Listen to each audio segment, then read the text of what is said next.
हम पढ़ेंगे हैदराबाद का निज़ाम।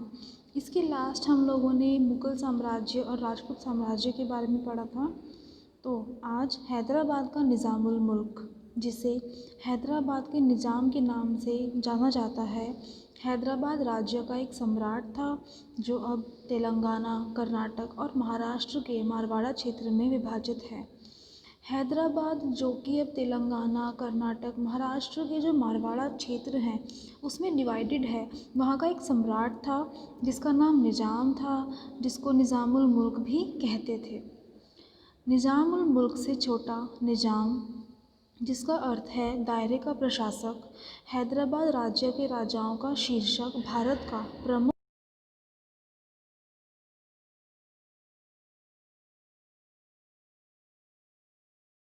राजकुमार निज़ाम था।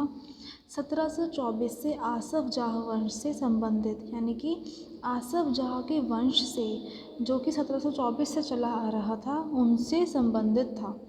हैदराबाद भारत की सभी रियासतों में सबसे बड़ी और सबसे समृद्ध थी। जितनी भी हमारे भारत की रियासत थी उस समय में, उसमें हैदराबाद सबसे ज़्यादा समृद्ध था। हैदराबाद की अपनी सेना थी, अपनी एयरलाइन थी, अपनी दूरसंचार प्रणाली थी, अपना रेलवे नेटवर्क था, अपनी डाक प्रणाली थी, मुद्रा थी, यानी कि अपने ही तरह के उनके कॉइन्स चलते थे, और अपनी ही तरह का उनका रेडियो प्रसारण सेवा भी थी। अब हैदराबाद के किस तरह के गारमेंट्स और किस तरह की ज्वेलरीज चलती थी, अब वो पढ़ेंगे। सबसे पहले आते हैं वहाँ की महिलाओं के कपड़े और महिलाओं के आभूषण। खारा दुपट्टा या खड़ा दुपट्टा जिसको हम कहते हैं, जो बहुत खड़ा हुआ रहता है, एक कुर्ता, चूड़ीदार और 6 गज का दुपट्टा से बना एक पहनावा, और पारंपरिक रूप से हैबादी दुल्हन द्वारा पहना जाता था। एक खड़ा दुपट्टा था जो वो लोग पहनते थे, एक कुर्ता साथ में जिसको हम अंगरखा कहते हैं, चूड़ीदार साथ में पहनते थे नीचे, और साथ में एक 6 गज का दुपट्टा था जिसको वो घूंघट की तरह पहनते थे। इस तरह का वहाँ का पारंपरिक पहनावा था जो कि वहाँ की दुल्हन के द्वारा पहना जाता था। मतलब वहाँ की जो ब्राइड होती थी वो इस तरह का पहनावा पहनती थी। कभी कभी कुर्ता बिना आस्तीन का भी होता था और एक चोली से मिलता जुलता कोटी के ऊपर पहना जाता था। एक तरह की कोटी वो लोग पहनते थे।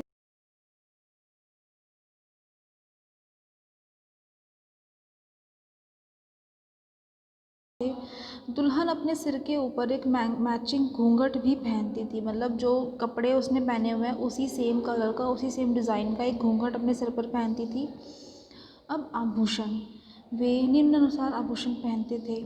टीका, झूमर, नाद, चिंताक जिसे जड़ाऊ जेवर के नाम से जाना जाता है, कानफूल, सतलदा, रानी हार, जुगनी, गोटे, पायल, गंडियान, ये उनकी ज्वेलरीज़ के नाम हैं जो ज्वेलरीज़ पहनती थी दुल्हन भी आप कह सकते हैं, या फिर जो महिलाएं भी थी वो इस तरह की ज्वेलरीज़ पहनती थी। अब वहाँ के पुरुषों का पहनावा, शेरवानी हैदराबाद की पारंपरिक पुरुषों की फ़र्स्ट प्रेफरेंस है। जो हैदराबाद के पारंपरिक पुरुषों के, जो मतलब उनके पारंपरिक परिधान हैं पुरुषों के, उसमें उनकी जो पहली प्रेफरेंस होती है वो शेरवानी होती है। यह एक टाइट फिटिंग कॉलर के साथ एक कोट जैसा अंग होता है। ऊपरी धड़ में क्लोज फिटिंग होती है और इसके निचले आधे हिस्से में फ्लेयरी होता है। शेरवानी तो आप सबको मालूम ही है। शेरवानी में क्या होता है कि ऊपर एक कॉलर होता है, ऊपर से वो टाइट फिटिंग होता है, ठीक है, और नीचे आके वो थोड़ा सा फ्लेरी हो जाता है, यानी कि थोड़ा सा खुला होता है ना। तो ये इस तरह की शेरवानी वहाँ की पारंपरिक पोशाक थी। इसमें आम तौर पर 6 या 7 बटन होते हैं, अक्सर विशेष अवसरों के लिए सोने की संप्रभुता से बने होते हैं। आमतौर पर इसमें 6-7 बटन लगते हैं, और अगर किसी विशेष अवसर के लिए डिज़ाइन किया गया शेरवानी हो तो उसमें गोल्ड के बटन्स भी लगते होते थे। सामग्री आमतौर पर रेशम या ऊन होती है।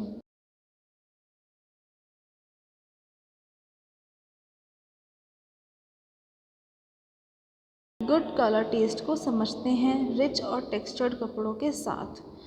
एक दूल्हा अपनी शेरवानी के लिए किसी गोल्ड की ब्रोकेड का इस्तेमाल कर सकता है, लेकिन नॉर्मली जो वो लोग पहनते थे उनका उनका टेस्ट बहुत अच्छा होता था, बहुत अच्छे कलर का होता था, बहुत रिच और टेक्सचर्ड कपड़े वो लोग चूज़ करते थे अपनी शेरवानी के लिए।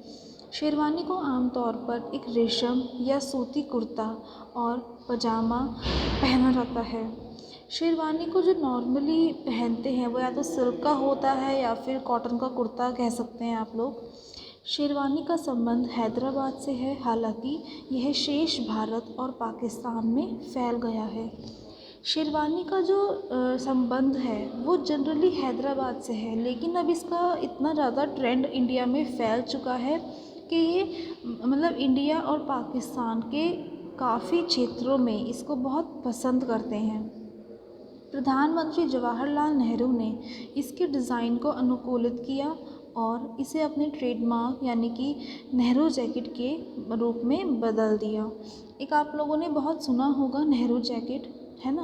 प्रधानमंत्री जवाहरलाल नेहरू जी ने इस डिज़ाइन को भी अनुकूलित किया और इस तरह की नेहरू जैकेट के नाम से अभी मार्केट में एक बहुत ट्रेंड है।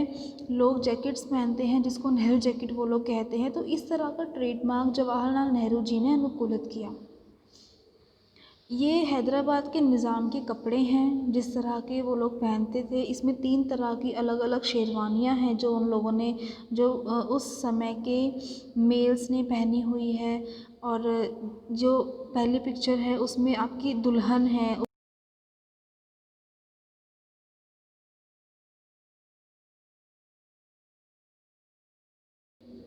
अब उस समय का टेक्सटाइल और डाइस अपने मजबूत डिज़ाइन, भव्य सामग्री और बोर्ड कारीगरी के लिए उल्लेखनीय ये वस्त्र दक्कन की कलाओं के सर्वोत्कृष्ट गुणों का प्रतिनिधित्व करते हैं।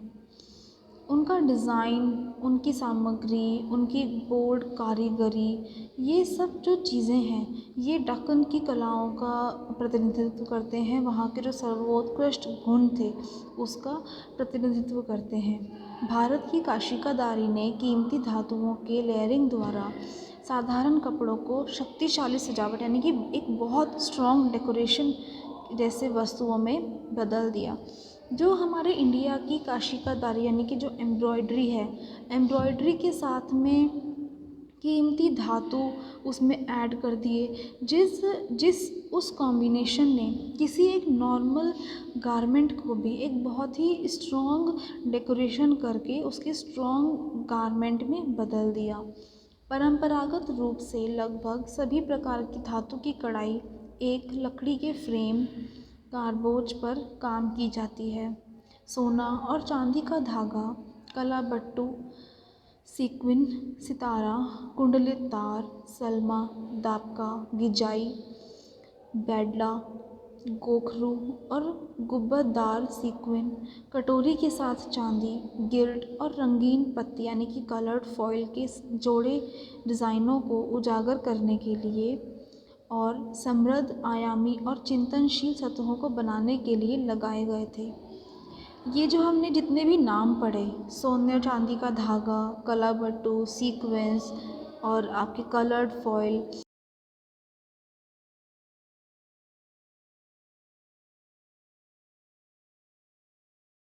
कि किसी नॉर्मल गारमेंट को भी वो बहुत डेकोरेटिव गारमेंट बना सकते हैं। ये हमारा हैदराबाद के निज़ाम का टॉपिक कंप्लीट हुआ।